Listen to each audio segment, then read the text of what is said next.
Video पे आऊँ sir जी या इसी तरह समझ आएगी मुझे? मैं जिस तरह आसानी लगता है, मैं तो आपको जैसे समझ आती है ना मेरी, आपने देखना है ना मुझे, मैंने तो अपनी जी वीडियो ऑन जी, की हुई है, और ठीक ये है भी ठीक है। बोल के, और सब्र हो यार, मैंने शेयर ही कुछ नहीं किया तो समझेगा क्या मेरे से? वही कह रहा हूँ ना, मुझे बस आप ही नजर आ रहे हैं, बाकी वो सामने तो नहीं कुछ आ रहा। आके बस इक्वेशन कुछ जो आप बता रहे हैं। तो आप कर हाँ, अब लेकिन, ठीक है। अब ठीक है। ये बस इतना बताना है बस, अब आ जाएगा समझ। अच्छा ये देखो, ये दो जी सर। इक्वेशंस हैं, ठीक है। इन दो इक्वेशन हमें, मैं आपको बता रहा था एप्लीकेशन ऑफ या यूज ऑफ मैट्रिसेस। मैट्रिसेस हमें हेल्प कहाँ कहाँ करती हैं, ठीक है। जी सर जी। तो ये है, हम जब 6 7 8 क्लास में थे तो हम लोगों ने दो इक्वेशंस हों और दो वेरिएबल अननोन वेरिएबल हों, जिस तरह इसमें x1 की वैल्यू हमें नहीं पता और x2 की वैल्यू हमें नहीं पता, इसकी जी वैल्यू सर। निकालने के लिए हमारे पास कुछ मेथड्स होते थे। उसमें से एक मेथड है जिसका नाम है सब्स्टिट्यूशन मेथड। सब्स्टिट्यूशन जैसे कि नाम से जाहिर है, सब्स्टिट्यूट कर देना, एक एक में से वैल्यू निकाल के दूसरे में वैल्यू पुट कर देना। तो पुट जैसे कर इसमें दो। वैल्यू निकालो x1 की, वो वैल्यू क्या हो जाएगी, 3 - x2। और इस यस। वैल्यू को इसमें पुट करना होता है, तो ये इक्वेशन चूंकि 3x1 - x2 is equal to 1 है, तो हमने वैल्यू जी किसकी निकाली, x1 की ना। तो इस x1 की जी। जगह वैल्यू को पुट करेंगे तो वो बन जाएगी 3 yes. - 2 -x2 equal to 1, equals ठीक टू। है। तो ये बन जाएगी 9 - 3x2 -x2 is equal to 1, और ये हो जाएगा 9 - 4x2 इज इक्वल टू 1। अब हमें x2 एक तरफ चाहिए था ना, जी बाकी जी। सब में नहीं चाहिए, तो इस 9 को परली साइड ले जाओ तो वो हो जाएगा -4x2 इज इक्वल टू 1 - 9, वो हो जाएगा -4x2 इज इक्वल टू -8, और x2 जी। क्या होगा, -8 डिवाइडेड बाई -4, और x2 आ जाएगा +2, और ठीक है। जी ठीक। तो क्या आ जाएगा, +2 कैसे आया, माइनस माइनस से कटा, कट गया। तो 1 जार और 4 2। अब चूंकि x2 की वैल्यू हमारे पास आ गई है और हमें x1 की वैल्यू चाहिए, हम इसी में पुट करेंगे, तो x1 is equal to 3 - x2 की वैल्यू 4 थी ना, तो हमारे पास जी। x1 आ जाएगा -1। इस वन। ये एक तरीका है इस इक्वेशन को सॉल्व करने का। अब अगर हम देखें कि हमारे पास इसमें आंसर क्या आया, x1 और x2 हाँ देखो नहीं, इसमें +1 कैसे निकाला हुआ है,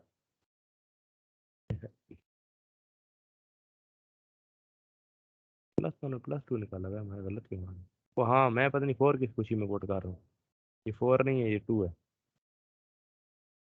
+1, ठीक है।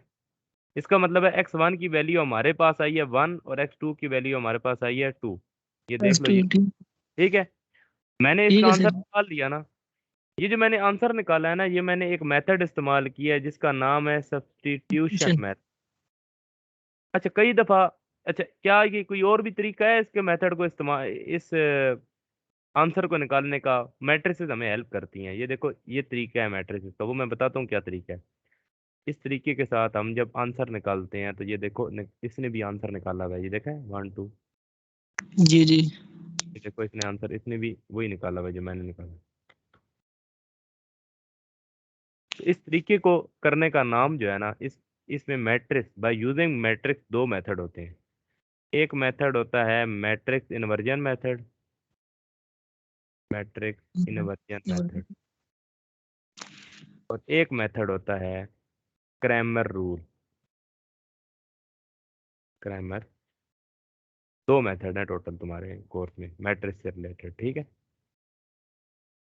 तो इसको अगर हम देखें, ये मैट्रिक्स, ये मेथड होते क्या हैं। सबसे पहले हम आसान को करते हैं, हम ये दो मैट्रिक्स हैं। अच्छा देखो, अब मैं आपको थोड़ा समझा देता हूँ कि ये बनाने की ज़रूरत क्या पेश आई। 3x1 - x2 is equal to 1, और x1 plus x2 equals to 3। Is equal to 3। अब ये दो इक्वेशंस थी ना, अब ये ध्यान से बात सुनना, और दो अननोन वेरिएबल थे। जी हमने जब इसको हमने सॉल्व कर लिया ना, और इसका हमें x1 का आंसर 1 मिला, x2 का आंसर 2 मिला। +2 में। अच्छा, तुम्हें ये जो मैंने मेथड कराया है, मुझे लग रहा है ये आसान लग रहा होगा, सब्स्टिट्यूशन मेथड। क्यों? जी ये क्योंकि तो ये बहुत आसान है। ये इससे इससे मुश्किल तकरीबन लग रहा है, ये जो अभी ये इसने बुक में किया हुआ ना, इससे मुश्किल लग रहा है। ये तो लेकिन मुश्किल है। अभी अभी हमें मुश्किल महसूस हो रहा है। ये मुश्किल नहीं है। क्यों नहीं मुश्किल? वजह मैं बताता हूँ। कई दफ़ा हमारे पास ज़्यादा इक्वेशंस आ जाती हैं, हमारे पास ये इक्वेशन भी तो आ सकती है। मैं एक ही दफ़ा ना बड़ी इक्वेशन लिख देता हूँ। एक जी इक्वेशन है 4x1 minus 3x3 plus 60x4 3x equal to 12 minus 12 आ गया, minus 7x1 minus 2x2 minus x3 plus 13x plus 8। और कोई और इक्वेशन आ गई है, plus x1 plus 3x4 plus 6x3 plus 7x equal to 29। अब देखो, चार इक्वेशंस हैं, चार की वैल्यू अननोन वेरिएबल की वैल्यू फाइंड करनी है। अब यहाँ पे जो हमने छोटी क्लासों में दो मेथड पढ़े थे, एक था जी सब्स्टिट्यूशन मेथड, और दूसरा मेथड था, एक था सब्स्टिट्यूशन मेथड और दूसरा मेथड था elimination method. Elimination method, substitution तो भी मैंने आपको कराया है। जी दूसरा मेथड है एलिमिनेशन। एलिमिनेशन क्या है वो इधर ही देख लो। देखो, ये x2 और x2 है ना, क्या इसको मैं ऐड करूं तो ये बन जाएगा 4x1 इज इक्वल टू 4। ये कट नहीं जाएगा, जी ठीक एलिमिनेट हो हो गया। गया ना, x2 एलिमिनेट हो गया, जी याद है? जी ये जी एक 2 साल पहले पढ़ा होगा, या शायद पिछली क्लास में पढ़ा हो। एलिमिनेट करते हैं इसमें, वो ना ये मेथड भी फेल हो जाता है, ये मेथड भी फेल हो जाता है, लेकिन हमने तो इसको सॉल्व करना है, इसकी वैल्यू हमें चाहिए। फिर क्या करेंगे? फिर हम ये करते हैं कि हमें नए मेथड की ज़रूरत पड़ी, वहाँ हमें मैट्रिक्स हेल्प करती है। मैट्रिक्स पता है इसको क्या करती है? इसको या इससे भी बड़ी इक्वेशन हो, मतलब एक 100 इक्वेशनें हो, हम्म, 100 इक्वेशन हो, और 100 की वैल्यू फाइंड करनी हो, ठीक है? फाइंड वैल्यू करनी हो किसकी? अननोन वेरिएबल की। इसको भी मैट्रिक्स निकाल लेती है। समझ आ रही है बात? मैट्रिक। ये जो मैट्रिक्स, ये वाला मेथड मुश्किल लग रहा है ना, जी जी ये दो ये में तो बड़ी मुश्किल। क्वेश्चन सॉल्व कर सकती है। ये बड़ी इक्वेशन, ये सेम मेथड है, लेकिन ये जितनी मर्जी बड़ी इक्वेशन इसे दे दो, ये सॉल्व करके आपको दे देती है। अच्छा जी। ठीक, इसका ये इसलिए ये मेथड बने थे। अब आते हैं इसकी तरफ के, ये मैट्रिक दो मेथड हैं क्या, उसी इक्वेशन को ले लेते हैं। Question number 1, 3x1 plus minus x2 three two equals to 1। x1 plus x2 equal to 3। पहला मेथड है matrix inversion method. Matrix inversion method, ये आप लोगों ने पहले पढ़ा भी है 9th क्लास में, ठीक है? ये 9th क्लास में इसका आपको पता है कि ये है क्या। इसको देख लेते हैं। सबसे पहले वो कहता है कि मैट्रिक्स बनाओ। मैट्रिक्स के नाम जो वो देता है वो इस तरह देता है, ए, दूसरी का नाम एक्स होगा, तीसरी का नाम बी होगा। इसको वो कहता है कि हमने लिखना है A x is equal to B की फॉर्म में। ये इसमें रटा मारने की कोई जरूरत नहीं है। ए का मतलब है, देखो ये पहला 3 आ जाएगा, ये -1 आ जाएगा, ये 1 और 1। इसको वो कहता है नाम दे दो जी ए। अच्छा, कितने अननोन जी वेरिएबल हैं? एक x1 है, एक x2 है। वो कहता है x1 इस तरह लिखना है और x2 इस तरह लिखना है, क्योंकि ये x है, अननोन है ना, जी। इसलिए और हम अननोन को ज़्यादातर मैथ में एक्स से रिप्रेजेंट करती हैं, तो ये एक्स हो गया। और ये चूँकि ए है, तो फिर ये ज़ाहिर-सी बात है, ये 1 3 आएगा तो ये बी हो जाएगा। इसमें कोई रॉकेट साइंस नहीं है इसको लेट करने में, ठीक है? उसके बाद वो कहता है ठीक हो हमें गया। आम तौर पे अगर 2x इज़ इक्वल टू 3 लिखा हो, हमने अगर x की वैल्यू फाइंड करनी हो, हम 3 डिवाइडेड बाय 2 लिख देते हैं ना। जी। इसी तरह ये हमने x की वैल्यू फाइंड करनी है, तो हम क्या लिख देंगे, b डिवाइडेड बाय a। जी। कुछ समझ, लेकिन यस सर। ये टेक्निकली ये स्टेप गलत होता है, ठीक है? इसको वैसे स्टेप को गलत कहा जाता है। तो एक चीज़ मैं तुम्हें समझाता हूँ। कोई एक मैट्रिक्स हो ना, उसके साथ उसका इनवर्स मल्टीप्लाई किया जाए, तो क्या आता है, आइडेंटिटी। कौन सी मैट्रिक्स आती है? आइडेंटिटी। आइडेंटिटी और आइडेंटिटी क्या होती है, जैसे 1 0 0 1, 1001। ये ठीक है। और इसी तरह कोई एक और ठीक मैट्रिक्स है। हो, उसके साथ अगर आइडेंटिटी को मल्टीप्लाई करोगे तो क्या आंसर आएगा? अगर एक मैट्रिक्स है, उसके साथ इस मैट्रिक्स को मल्टीप्लाई करें, वो ही मैट्रिक्स आंसर आती है, ठीक है? ये दो रिजल्ट हैं, ये दो रिजल्ट याद रखो, ये इंपॉर्टेंट शुरू रिजल्ट से है। सर जी ये बताएं एक दफा। ये दो रिजल्ट हैं इंपॉर्टेंट। पहला रिजल्ट है कि अगर कोई मैट्रिक्स हो, उसके साथ आइडेंटिटी मैट्रिक्स मल्टीप्लाई की जाए, तो वही मैट्रिक्स दोबारा आ जाती है हमारे पास। और दूसरा रिजल्ट है कि अगर एक मैट्रिक्स हो और उसका इनवर्स जी। हमें पता उससे हो, मल्टीप्लाई कीजिए। उसको अपने इनवर्स से मल्टीप्लाई करें। कौन से इनवर्स से मल्टीप्लाई है, तो मल्टीप्लिकेटिव इनवर्स से।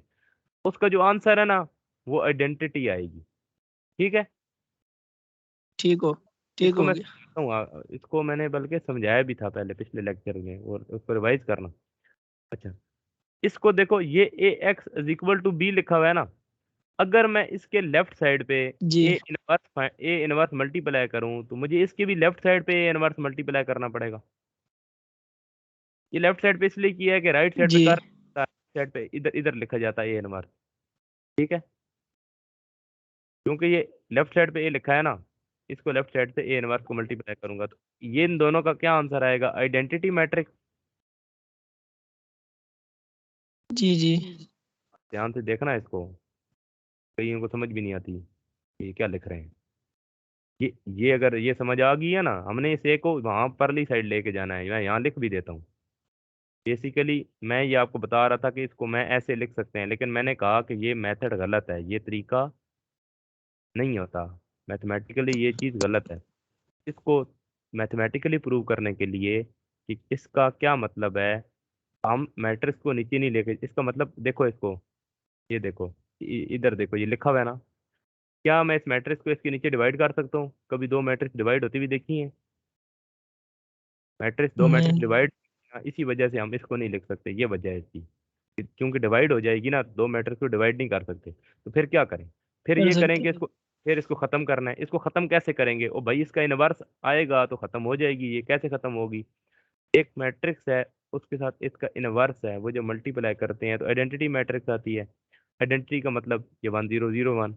अच्छा, जब आइडेंटिटी मैट्रिक्स जी। किसी मैट्रिक्स के साथ मल्टीप्लाई होती है, तो अभी मैंने बताया है वही मैट्रिक्स आती है, दोबारा वही आ जाती है। ठीक है? तो ये एक्स के साथ जब आइडेंटिटी मल्टीप्लाई होगी तो एक्स आ जाएगा ना। जी। ये मोस्ट इंपॉर्टेंट स्टेप है, इस पूरे मोस्ट इंपॉर्टेंट स्टेप है, ठीक है? वैसे मैंने इसको तुम्हें डिटेल बताइए कि ये स्टेप आता कैसे है, लेकिन कई लोग तो डायरेक्ट याद रख लेते हैं। A x is equal to B है, x is equal to A inverse B है। लड़कों ने तो ऐसे याद रखा होता है, रटा मारा होता है। मैंने कोशिश की है तुम्हें वो समझाऊं कि इस ए को डायरेक्ट उधर नहीं लेके जा सकते, तो फिर कैसे लेके जाएंगे?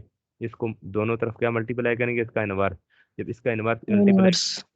तो ये इनवर्स इस ए के साथ मिलके आइडेंटिटी बन जाएगा।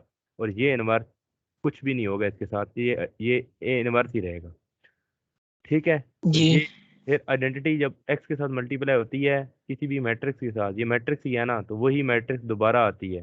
अच्छा, ठीक है, तो ये बात समझ आ गई है, तो हमारे पास ये एक्सप्रेशन आ गया। अब हम इसको इस्तेमाल करेंगे। इस एक्सप्रेशन को थोड़ा समझ लो कि ये एक्सप्रेशन क्या लिखा हुआ है।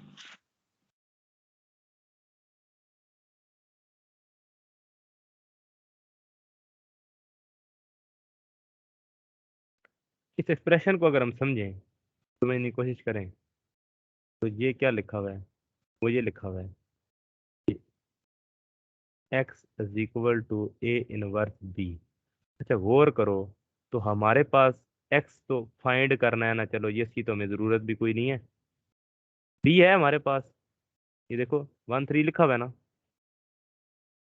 इसका मतलब हमें बी निकालने की ज़रूरत कोई नहीं है, हमारे पास ये चीज़ कोई नहीं है। अगर हमें इसकी वैल्यू पता चल जाए तो हमारा मसला ही हल हो जाता है, हमें सिंपल तरीके से एक्स की वैल्यू निकाल सकते हैं। ठीक है, समझ आइए। तो ये स्टेप दोबारा समझाएं सर जी। देखो ये लिखा हुआ है x is equal to A inverse B, हमने इसको फाइंड करना है, जी सर जी। इसकी वैल्यू हमें पता एक्स है, को बी की वैल्यू हमें पता है, क्यों पता है, ये देखो ये बी की वैल्यू ये लिखी हुई है। पता है। अच्छा क्या हमें ए इनवर्स की वन वैल्यू थ्री पता है, लिखा हुआ ठीक है। इसकी वैल्यू पता है? नहीं पता। नहीं पता, क्यों नहीं पता, क्योंकि हमारे पास ए की वैल्यू है, हमारे पास ए इनवर्स की वैल्यू नहीं है। ठीक है ना, इसका नहीं मतलब ये है सीधा सीधा, इसकी वैल्यू अगर हम किसी तरीके से फाइंड कर लें, इसकी वैल्यू अगर हम फाइंड कर लें तो हमें इसकी वैल्यू भी मिल जाएगी। अब हमने पूरा जो मैट्रिक्स जी इन्वर्जन मेथड है ठीक ना, है।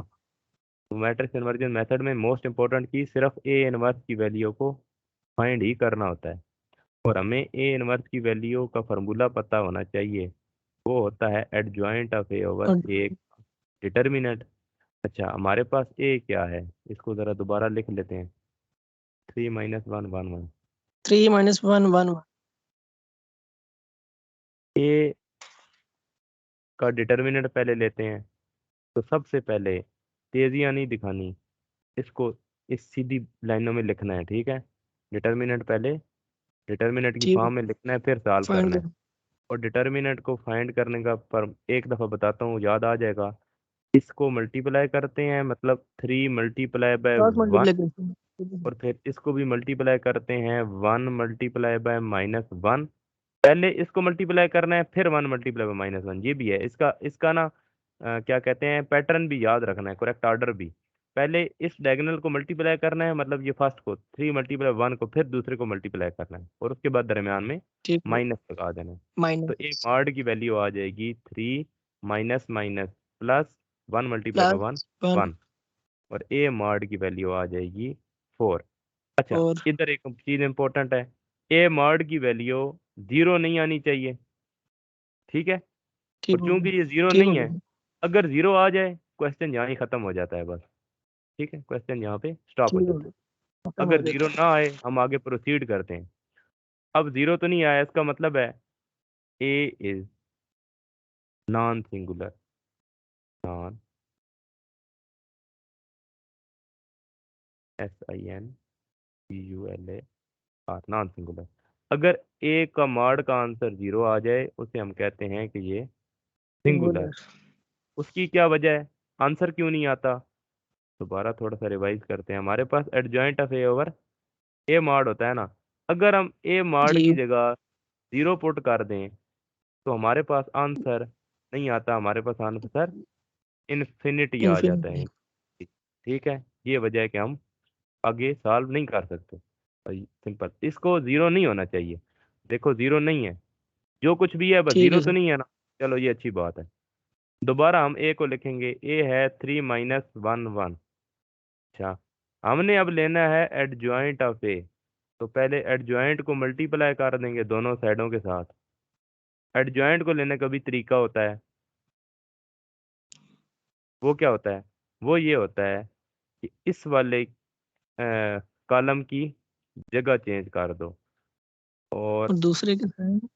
दूसरे के कॉलम की जगह नहीं चेंज करनी, इसके साइन चेंज। साइन करने हैं। ठीक है, जब हमारे यस। पास एडजॉइंट आ गया है, और देखो हमारे पास फॉर्मूला क्या था, adjoint of A divided by A का मॉड। हमारे पास ए का मॉड भी मौजूद है, हमारे पास एडजॉइंट भी मौजूद है, हम वैल्यू पुट कर देते हैं। ए इनवर्स की वैल्यू है 1 -1 1 3 और डिवाइडेड बाय ए का मॉड आया था हमारे पास 4। इसका सीधा और सीधा मतलब ये है कि ये 4 इन सब के साथ डिवाइड हो रहा है।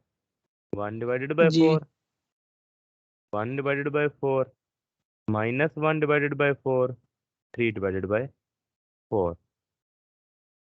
ठीक है, यस सर। ये इसका इनवर्स आ गया है। इसको इक्वेशन का नाम नहीं दिया, देख लेते हैं। इक्वेशन हमने दी हुई है, इक्वेशन ए का नाम दिया मैंने, इसको इक्वेशन नंबर बी का नाम दे देंगे। हमारे पास इक्वेशन नंबर ए जो है वो है x is equal to A inverse of B. हमें x की वैल्यू चाहिए, ठीक है। हमें ए इनवर्स की वैल्यू नहीं पता थी ना। हमें ए इनवर्स की वैल्यू के लिए, ए इनवर्स की वैल्यू अब तो हमें पता चल गई है। 1/4 1/4 -1/4 3/4 और बी की वैल्यू क्या है? 1/3। 1/3। हाँ 1/3 है, ठीक है। अच्छा, ऐसी सूरत हाल में ना एक और भी स्टेप समझाया जाता है। पहले मैं करा लूँ, अगर तुम्हें समझ आ गई तो ठीक है, नहीं तो कई दफा ना ये लिखा हुआ है ना ए इनवर्स, चलो इसको ऐसे ही कर लेते हैं क्योंकि आसानी हो जाएगी। अच्छा, मैं तुम्हें बताता हूँ क्यों आसानी होगी। मैं जो भी स्टेप करने लगूँ वो इसको आसान कर देगा। इसलिए आसानी होगी कि मैं 1/4 मल्टीप्लाई बाय 1 करूंगा, फिर प्लस 1/4 मल्टीप्लाई बाय 3 करूंगा। इसका मतलब क्या है कि मेरे लिए मुश्किल हो जाएगी ना डिवाइड में जी मल्टीप्लाई करना, जरा मुसीबत बन जाती है। अभी तो चलो, अभी तो किसी इस क्वेश्चन की केस में वो भी आसान है, लेकिन मुश्किल हो जाती है। तो फिर अभी से आदत बना लेते हैं। वो आदत क्या है, वो उस आदत को देख लो। वो ये है कि ये, इसका मतलब बेसिकली ये है ना 1/4 इस डिवाइडेड बाय 4 को क्या मैं ऐसे लिख सकता हूँ 1/4? जी डिवाइड नहीं कर, क्योंकि डिवाइड 1/4 कर देता है ना उसको। इसको इसी फॉर्म में लिखो, तो यहाँ भी इसको इसी फॉर्म में लिखो। इसकी मैं वजह बताता हूँ तो कि बेसिकली ए इनवर्स की वैल्यू क्या है, ये है। मैं उसको लिखने लगा, बस मैंने एक स्टेप नहीं किया, इसको डिवाइड नहीं किया सबके साथ। उसकी वजह बताता हूँ। अब देखो, इसको मैं मल्टीप्लाई आसानी के साथ कर सकता हूँ। मल्टीप्लाई करने का क्या तरीका होता है वो भी देख लो। अगर आता है तो ठीक है, नहीं आता तो अभी समझ लो। इसको इसके साथ फर्स्ट रो मल्टीप्लाई करना होता है। अच्छा, फर्स्ट रो को फर्स्ट कॉलम के साथ करना है, फिर फर्स्ट रो को सेकंड कॉलम के साथ करना है। लेकिन इधर सेकंड कॉलम है ही नहीं, फर्स्ट रो को फर्स्ट कॉलम के साथ ही करेंगे। फर्स्ट मल्टीप्लाई करने का ये तरीका होता है, फर्स्ट एलिमेंट को फर्स्ट एलिमेंट के साथ, सेकंड एलिमेंट को सेकंड एलिमेंट के साथ। 1 मल्टीप्लाई बाय 1 हो जाएगा, multiply plus 1 by multiply 3 by हो 3 जाएगा। हो जाएगा। इसी तरह इसको अब मिटा देते हैं। सेकंड रो फर्स्ट कॉलम, वो हो जाएगा -1 multiply by 1 plus 3 multiply by 3। सही है। x is equal to 1/4 1 plus 3 -1 plus 9। तो ये x इज इक्वल टू 1/4 4 और ये +8 आ जाएगा। अब देखो, ये 1/4 है ना, डिवाइड इनको अब डिवाइड करो। तो 4 को 4 से डिवाइड करो, 8 को 4 से डिवाइड करो, तो वो देखो क्या आंसर आता है, 1 आ जाएगा। 1 और 2 आ जाएगा। अच्छा, इसी को पैरेलल चलाता हूँ। तुम्हें अगर ना, एक जो मैंने अभी किया था, मैंने अभी क्या किया था, एक ए इनवर्स क्या निकाला था, इसको मैंने फिर मिटा दिया था। वो ये निकाला था 1/4 1/4 1 -1/4। 1/4 किसी स्टूडेंट ये को वर ये आसान लग रहा है ना, तो वो देख ले, कोई मसला नहीं है, इस तरह कर लेते हैं। 1/4 3/4 1/3। एक्स क्या हो जाएगा, 1/4 मल्टीप्लाई बाय 1 प्लस जी 1/3।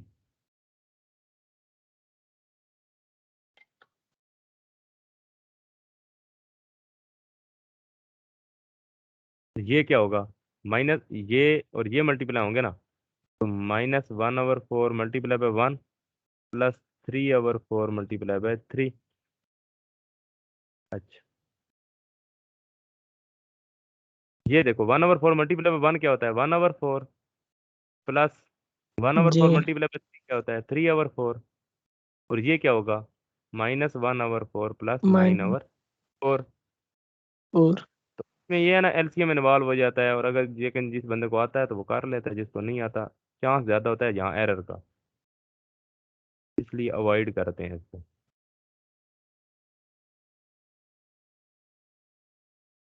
ये आ जाएगा 4/4 और ये आ जाएगा 8/4। आंसर देख रहे हो दोनों में सेम ही आ रहा है। सेम यार। अगर ठीक करोगे तो सेम ही आएगा लेकिन हमने क्या चूज करना होता है हमने इजी पाथ चूज करना होता है। तुम्हें दोनों में से जो आसान लग रहा है तुम उसको ले लो बस आंसर आना चाहिए। अच्छा इसके बाद एक स्टेप आखिरी रह गया। एक्स की वैल्यू हमने लेट की थी x1 और x2 उसको लिख दो ना अब। इधर भी x की वैल्यू हमने लेट की थी x1 और x2 उसको लिख दो। उसके बाद लास्ट स्टेप सेम है दोनों में।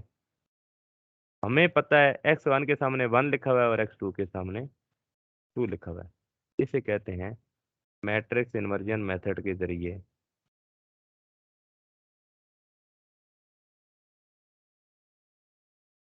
वैल्यू निकालना। ठीक है यस समझ सर। आ गई है।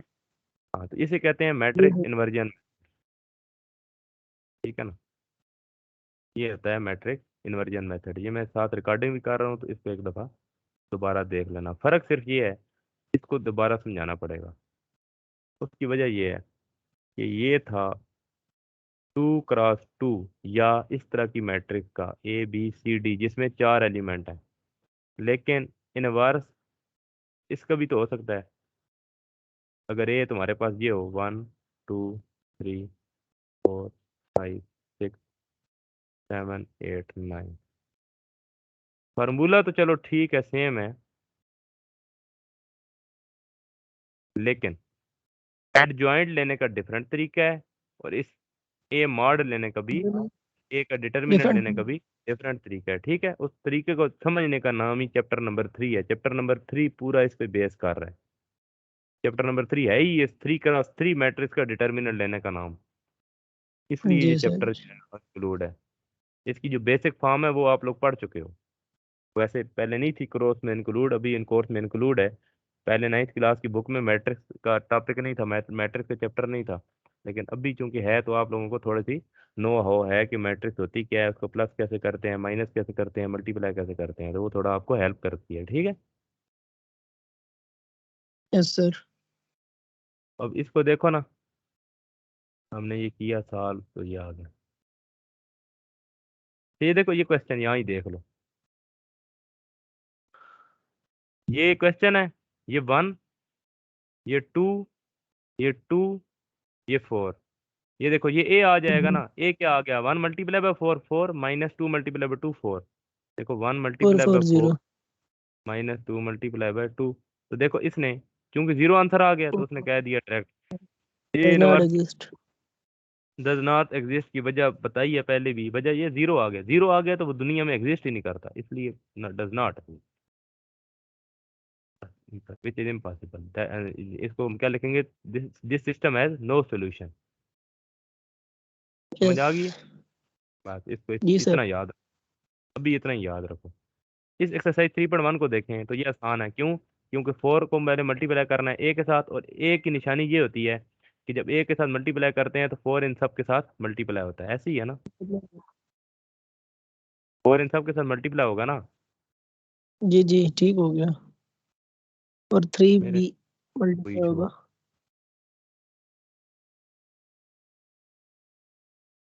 चलो सेट हो गया 4a - 3 है तो ये इधर ही कर लो। ये ए के साथ जब 4 मल्टीप्लाई होगा तो वो हो जाएगा 2 4 8 4 12 4 1 0 4 4 5 0 20। ये माइनस लिखा हुआ है ये लो माइनस बी के साथ 3 क्या 1 है 0 3 3 3 21 20 18 12।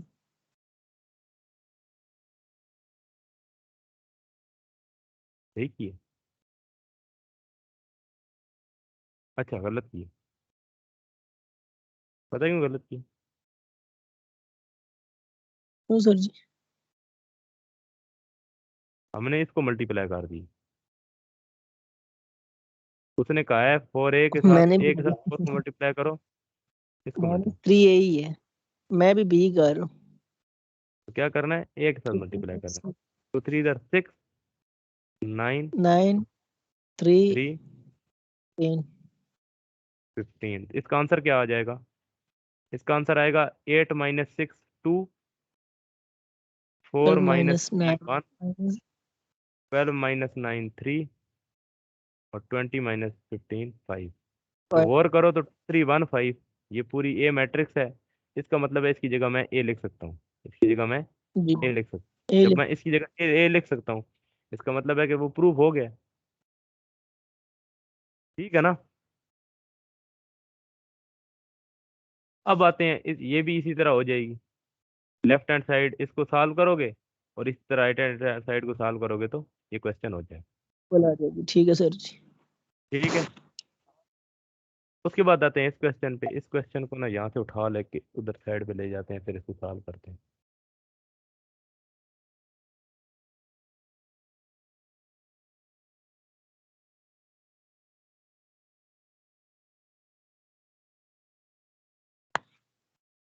इस क्वेश्चन को देखो तो हमारे पास ए है, हमारे पास A4 को फाइंड करना है और वो ये कह रहा है A4 को प्रूव करो कि I2 आता है। अब हमें ये पता होना चाहिए, उसने नहीं बताया, अब हमें ये पता होना चाहिए I2 क्या है।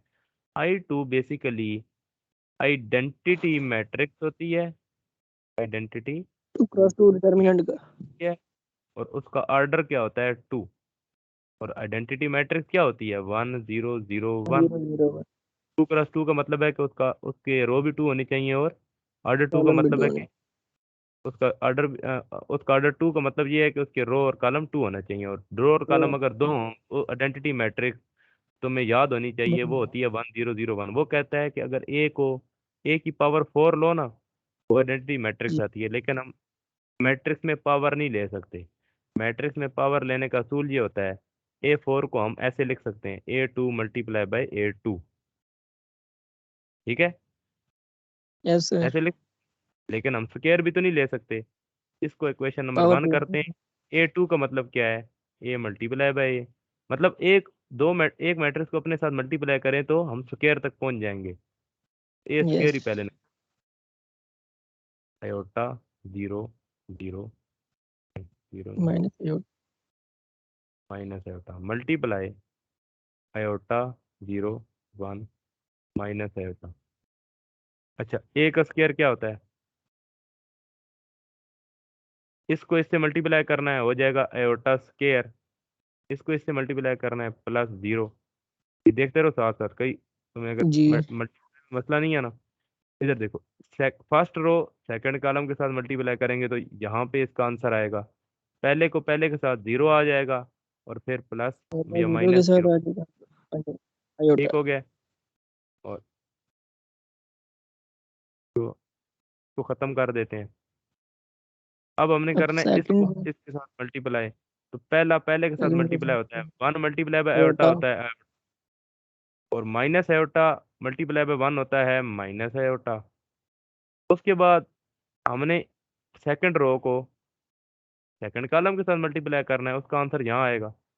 1 मल्टीप्लाई बाय 0 जीरो। होता है minus iota multiply by minus iota होता है प्लस आयोटा का फर्स्ट होल। आयोटा। ए का स्क्वायर है आयोटा स्क्वायर 0 0 आयोटा स्क्वायर। नहीं, इस तरह नहीं करना होता, सामने नहीं लिखना, नीचे ही लिखना है, इसलिए मैं नीचे बार बार लिखता जा रहा हूँ। -1 0 0 -1। वजह यह है कि आयोटा की वैल्यू होती है अंडर रूट -1। आयोटा स्क्वायर की वैल्यू होगी अंडर रूट -1 का होल माइनस स्क्वायर वन। और की वैल्यू होगी -1। इसकी वजह से माइनस हमने वन आ जाएगा। पुट कर दिया। अब हमारे पास आयोटा स्क्वायर की वैल्यू आ गई है और हमें पता है कि A4 जी। क्या होता है A2 मल्टीप्लाई बाय A2। ये लॉजिक याद रखनी है, उसने कोई नहीं बताया भाई इस तरह करना है, हमें खुद प्रैक्टिस से पता है। ठीक है, A4 की वैल्यू क्या है, ए आयोटा स्क्वायर -1 0 0 -1 मल्टीप्लाई बाय -1। और इसको जब हम मल्टीप्लाई करेंगे तो वो आ जाएगा one -1 plus multiply 0 plus 0, 0 plus 0, 0 plus 1 multiply करके देखो कि यहाँ पे स्टिल है, ये 0 1 आ जाएगा। और हमें ये पता है, मैंने अभी आपको बताया था कि ये I2 होती है। इसको हम करेंगे जी prove left hand side equal to right hand. Right hand से। ठीक है। अच्छा, इसको कैसे सर सॉल्व करना है, इसको ये ऊपर थर्ड लास्ट स्टेप एक दफा समझा दे। थर्ड लास्ट स्टेप पीछे ये जाए थोड़ा ये सा ऊपर। ये देखो ना, ऊपर वाला माइनस ये जो 4, मल्टीप्लाई जो किया हुआ ये है A4 यही से ना, यही है मल्टीप्लाई जो ना, किया ये इससे ऊपर वाला। ये वाला, जी जी ये तो ये है ना, A4 को हम ये ऐसे लिख सकते हैं ना, A2 मल्टीप्लाई बाई A2। जी जी ठीक हो गया। तो A2 हमने निकाला हुआ है। ठीक है वो भी पता है। तो अब ये इसको एक दफा मल्टीप्लाई देखो, किया। मल्टीप्लाई करेंगे ना, मल्टीप्लाई करेंगे तो A4 बनेगी ना, क्योंकि हमने तो A4 बनाना ही है। ठीक है सर जी से ठीक है समझ आ गई। हमने तो A4 बनाना है ना। इस क्वेश्चन को दोबारा देखो या की बुक पे देखो, फिर तुम्हें समझ आ जाएगी क्यों कर रहे हैं ये। ठीक है सर जी ओके। और उसके बाद इस क्वेश्चन को करो। तो ये क्वेश्चन देखो, ये कह रहा है कि ये दो मैट्रिसेस इक्वल हैं। इक्वल होने का मतलब ये होता है कि इसकी ये -3 की इक्वल होना चाहिए, ये 1 1 एक्स की प्लस इक्वल होना चाहिए, 2 सारे के इक्वल एलिमेंट्स होनी है। इक्वल होने चाहिए। इसका मतलब ये है कि फिर x+3 ये 2 के 2 की इक्वल है। इक्वल हो। अगर ये 2 की इक्वल है तो ये 2 -3 हो जाएगा। x की वैल्यू क्या है, -1। ये भी निशान लग गए। किस पे निशान बच गए, इस पे बच गए ना, खाली आखिरी वाले पे। वो लिखा हुआ है 3y-4 इक्वल होना चाहिए 2 के, क्योंकि वो खुद बता रहा है कि ये इक्वल है, साइन बताया हुआ है उसने। तो 3y किसकी इक्वल होगा, यस 2 + 4 के। तो 3y वाई किसकी इक्वल होगा, 6 के। y किसकी इक्वल होगा, 6/3 के। y हो जाएगा 2 की इक्वल। ठीक है, y की वैल्यू क्या आ गई, 2। टू उसने कहा x y फाइंड करो, एक्स मैंने की फाइंड माइनस। कर दिया। ठीक है, समझ आ गई है ये बात। जी जी सर जी उसके बाद देखो, ये भी एज एज इट इज वैसे सॉल्व हो जाएगा। एक मिनट, तो ना पूरा ही खत्म करते हैं। अच्छा, इसको भी देखो, x+3y की इक्वल है, और 3y-4 2x की इक्वल है। -3 की इक्वल है, 1 1 की इक्वल है। ये थोड़ा सा मुश्किल इसलिए हो जाएगा क्योंकि x+3y की इक्वल है, और 3y-4 2x की इक्वल है। तो हम क्या करेंगे, इसमें से x की वैल्यू निकालेंगे, सब्स्टिट्यूशन मेथड इसमें पुट कर देंगे। और थ्री दूसरे को वाई पुट कर माइनस देंगे। फोर हाँ, इसमें पुट कर देंगे ना डायरेक्ट, तो ये बन जाएगा। ठीक हो गया। तो इसको सॉल्व करोगे तो y की वैल्यू आ जाएगी। जब वो y की वाई की वैल्यू वैल्यू आएगी आएगी और तो ऊपर इसमें पुट कर देना। ठीक है, पुट करके एक्स को निकाल लेंगे। ठीक है सर जी। ये आसान है, इसमें इतना नहीं इशू। उसके बाद आते हैं यहाँ पे। इस पे इसलिए टाइम ज़ाया नहीं कर रहा है, इतनी इंपॉर्टेंट एक्सरसाइज नहीं है। ए की ठीक है वैल्यू सर हमारे पास है, बी की वैल्यू हमारे पास है। ये देखो, 4 को ए के साथ मल्टीप्लाई करो, 3 को बी के साथ मल्टीप्लाई करो, दोनों को माइनस कर दो। यहाँ पे वो कह रहा है ए तुम्हारे पास है, उसको वहीं रखो। पहले बी को ए में से माइनस करो, नहीं, फिर मल्टीप्लाई करो 3 से। बी में से ए को माइनस करो, और फिर उस वे एक ब्रैकेट आएगी ना, उस ब्रैकेट को मल्टीप्लाई करो 3, और फिर उसमें ऐड कर दो ए को। एक इस को तरह ठीक से, है सर जी। ठीक है। ये आसानी से समझ आ जाएगा, तुम्हारे पास की बुक पड़ी है, उधर से देख लो। उसके बाद इसको देखो, तो ये क्वेश्चन है, इसी को देख लो, उसके बाद आज की क्लास एंड करते हैं। ये देखो,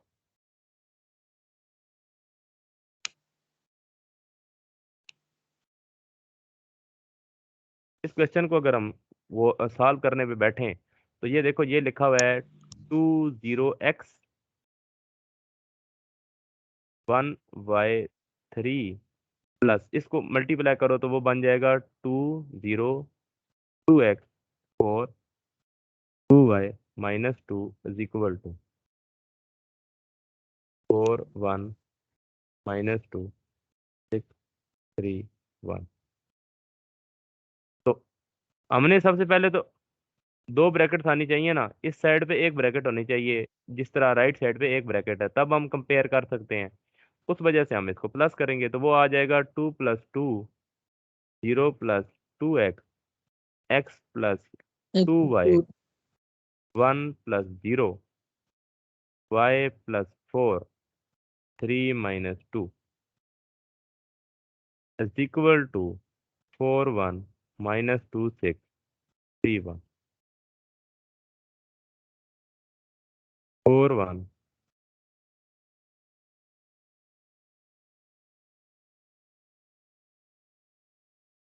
1 ठीक है।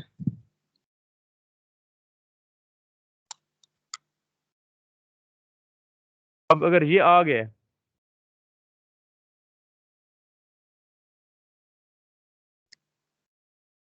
तो इसका मतलब यही है कि 4 4 की इक्वल है, लिखने की जरूरत नहीं है, 1 1 की इक्वल है, ये 1 1 की इक्वल है। इसका मतलब है तीन चीजें ठीक है, तो ये भी हमने ठीक ही किया है। अच्छा, इसमें ना जब ये देखो, जी इसको इक्वल करने की जरूरत ही नहीं है, क्योंकि इसमें एक्स वाई दो आ रहे हैं। हम आसानी की तरफ जाते हैं, हम जाते हैं आसानी की तरफ। 2x = -2 x = -2/2 x = -1 आसानी से आ गया। ये देखो, ये भी सिर्फ y में है ना, हम कोशिश करते हैं जो सिंगल वेरिएबल में है उसमें ही रहे। 6 - 4 y की वैल्यू है 2। ठीक है। ठीक है और सर इसको जी। चेक करना हो ना, चेक करना हो किसी ने, तो चेक भी कर सकता है। ये वैसे रफ वर्क है, इसको रफ वर्क है, मतलब इसको हम चेक कर रहे हैं अपना आंसर सिर्फ। देखो ये 4 1 है, मैं इसको यहाँ ही ना डायरेक्ट सॉल्व करूंगा। 2x का मतलब है 2 × -1, इसका मतलब है ये -2 है। और y + 4 का मतलब है y की वैल्यू डाल दो, तो y की जगह जब 2 डलेगा तो 2 + 4 क्या हो जाएगा 6। जिस तरह 6 करना भाई, 2 × -1 जैसे -2 हुआ। अच्छा, ये 1 है तो इधर 1 आ जाएगा, और ये आ जाएगा 4 1 -2 6 3 और 1। अच्छा, ये देखो ये क्या लिखा हुआ है, ये लिखा हुआ है एक्स की वैल्यू है -1 + 2, और वाई की वैल्यू क्या है 2। तो -1 + 4 क्या होता है +3। 2 अब देखो ये पूरा सेम आ गया ना, इसका मतलब है कि हमारे जो आंसर हैं वो करेक्ट आंसर हैं। ठीक है। ये पेपर में तुम्हारे पास टाइम हो तो ये चेक करने का तरीका होता है फटाफट, क्योंकि पेपर में अभी तो मेरे पास की बुक है, मेरे पास बुक है, बुक के पीछे आंसर लिखे हुए हैं, मैं देख सकता हूँ मैंने ठीक किया या गलत किया है। पेपर में तो नहीं कर सकता, तो पेपर में जी वायद हमारे पास यही तरीका होता है कि रफ वर्क में हम ये चीज चेक देख कर सकते हैं। सकते। समझ आ गई है ना। जी तो ये बस ये यहाँ से फिर मैं स्टार्ट कराऊंगा, ये क्वेश्चन नंबर 6 से। ये बस तुम लोगों ने पर मुझे याद करना है, तो बाकी मैं करा दूंगा इंशाल्लाह। ठीक है, आज का लेक्चर की मैं ना आज रिकॉर्डिंग यहाँ ही स्टॉप करता हूँ। ठीक है, तो अल्लाह हाफिज़।